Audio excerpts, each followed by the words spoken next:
എല്ലാവർക്കും സ്വാഗതം. ഇന്ന് നമ്മൾ ഉണ്ടാക്കാൻ പോകുന്നത് വളരെ ടേസ്റ്റി ആയിട്ടുള്ള റവ ലഡ്ഡു ആണ്.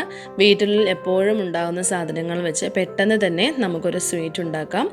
അപ്പോൾ വീഡിയോയിലോട്ട് പോകുന്നതിന് മുമ്പ് താഴെ കാണുന്ന സബ്സ്ക്രൈബ് ബട്ടൺ പ്രസ് ചെയ്ത് സപ്പോർട്ട് ചെയ്യാൻ മറക്കരുത്. അപ്പോൾ എങ്ങനെ ഉണ്ടാക്കാമെന്ന് നോക്കാം. അതിനാവശ്യമായിട്ട് ഞാൻ 1 കപ്പ് റവ എടുത്തിട്ടുണ്ട്. വറുത്തതാണെങ്കിലും വറുക്കാത്തതാണെങ്കിലും നിങ്ങൾക്ക് എടുക്കാം. പിന്നെ വേണ്ടത് 1/4 കപ്പ് ഷുഗർ. നിങ്ങൾക്ക് കൂടുതൽ ഷുഗർ വേണമെങ്കിൽ നിങ്ങൾക്ക് 1 കപ്പ് എടുക്കാവുന്നതാണ്. ഈ പഞ്ചസാരനെ മിക്സി ജാറിലിട്ട് കൂടെ തന്നെ 2-3 ഏലക്കയുടെ വിതയും ചേർത്ത് ഒന്ന് പൊടിച്ചെടുക്കണം. ഞാൻ ഇതുപോലെ പൊടിച്ചെടുത്തിട്ടുണ്ട്.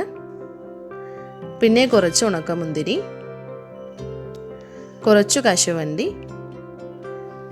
കുറച്ച് ചിരവിയ തേങ്ങ,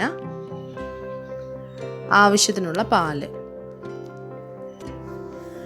ആദ്യം നമുക്ക് ഒരു പാനിൽ 2 ടേബിൾ സ്പൂൺ നെയ്യ് ഇട്ട് കൊടുക്കാം.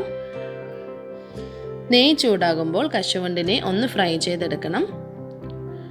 ഗോൾഡൻ ബ്രൗൺ കളർ ആയാൽ മാത്രം മതി. പിന്നെ അതേ നെയ്യിൽ ഉണക്കമുന്തിരിയും ഇട്ട് കൊടുക്കാം. ഇതൊരു ബലൂൺ പോലെ ആയി വരുമ്പോൾ ഇതിനെയും ഒന്ന് മാറ്റി വയ്ക്കാം. പിന്നെ അതേ പാനിൽ കുറച്ച് നെയ്യും കൂടെ ചേർത്ത് എടുത്ത് വെച്ചിരിക്കുന്ന റവ ഇട്ട് കൊടുത്ത് നല്ലപോലെ മിക്സ് ചെയ്യുക. ഇത് മീഡിയം ഫ്ലെയിമിൽ വെച്ചിട്ട് ഒന്ന് നന്നായി വറുത്തെടുക്കണം. കരിയാൻ പാടില്ല. കൈവിടാതെ ഒന്ന് ഇളക്കിക്കൊണ്ടേയിരിക്കണം. നല്ല ഒരു മണം വരുന്ന സമയത്ത് നമുക്ക് ഇതിലോട്ട് എടുത്ത് വെച്ചിരിക്കുന്ന തേങ്ങ ഇട്ട് കൊടുത്ത് റവയോടൊന്ന് നന്നായി ചേർത്ത് മിക്സ് ചെയ്യുക. ഒരുപാട് ഫ്രൈ ചെയ്യരുത്. തേങ്ങയുടെ കളറൊന്നും മാറാതെ തന്നെ ഒന്ന് ശ്രദ്ധിക്കുക. കൂടെ തന്നെ പൊടിച്ച് വെച്ചിരിക്കുന്ന പഞ്ചസാര ഇട്ട് കൊടുത്ത് ഒന്ന് മിക്സ് ചെയ്യുക. ഒരു പിഞ്ച് ഉപ്പും കൂടെ തന്നെ നമുക്ക് ചേർത്ത് കൊടുക്കാം. ഇത് മധുരം ഒന്ന് ബാലൻസ് ചെയ്യാൻ മാത്രമാണ് കേട്ടോ ഇതിട്ട് കൊടുക്കുന്നത്. ഒന്ന് മിക്സ് ചെയ്ത് കൊടുത്തതിന് ശേഷം നേരത്തെ ഫ്രൈ ചെയ്ത് വെച്ചിരിക്കുന്ന എല്ലാ നട്ട്സും കശുവണ്ടിയും ഉണക്കമുന്തിരിയും എല്ലാം നമുക്കിതിലോട്ട് ഇട്ട് കൊടുക്കാം. ഇതെല്ലാം ഒന്ന് ചേർത്ത് ഒന്ന് മിക്സ് ചെയ്താൽ മാത്രം മതി. എന്നിട്ട് ഇതിനെ 1 മിനിറ്റ് മാത്രം ഇളക്കി കൊടുത്താൽ മതിയാകും. ഇല്ലെങ്കിൽ പഞ്ചസാര മെൽട്ടാവും. ഈ ഒരു പാകത്തിൽ നമുക്ക് സ്റ്റവ് ഓഫ് ചെയ്യാം. ഇനി ഇതിനെ സെപ്പറേറ്റ് ബൗളിൽ മാറ്റി ഒന്ന് ചൂടാറാൻ വെക്കുക. ഒരുപാട് ചൂടാറാൻ പാടില്ല. ഒരു മീഡിയം ചൂടിൽ നമുക്കതിലോട്ട് ഒരു 6 സ്പൂൺ പാൽ ഒഴിച്ചു കൊടുത്ത് ഞാൻ മിക്സ് ചെയ്യുന്നുണ്ട്. ഇനി നോക്കിയിട്ട് നമുക്ക് പാൽ ഒഴിച്ചു കൊടുത്താൽ മതിയാകും. ഒരുപാട് പാലൊഴിക്കാൻ പാടില്ല കേട്ടോ. ഇതിവിടെ കറക്റ്റ് പാവമാണ്.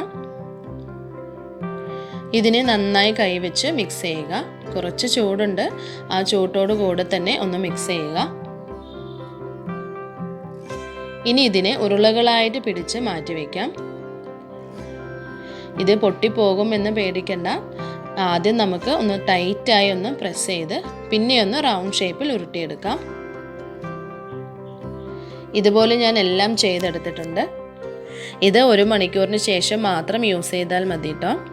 അപ്പോഴേ ഇത് പൊട്ടിപ്പോകാതെ നല്ലൊരു പദത്തിൽ കിട്ടുകയുള്ളൂ. ഇതായത് ഇവിടെ നന്നായി വന്നിട്ടുണ്ട്.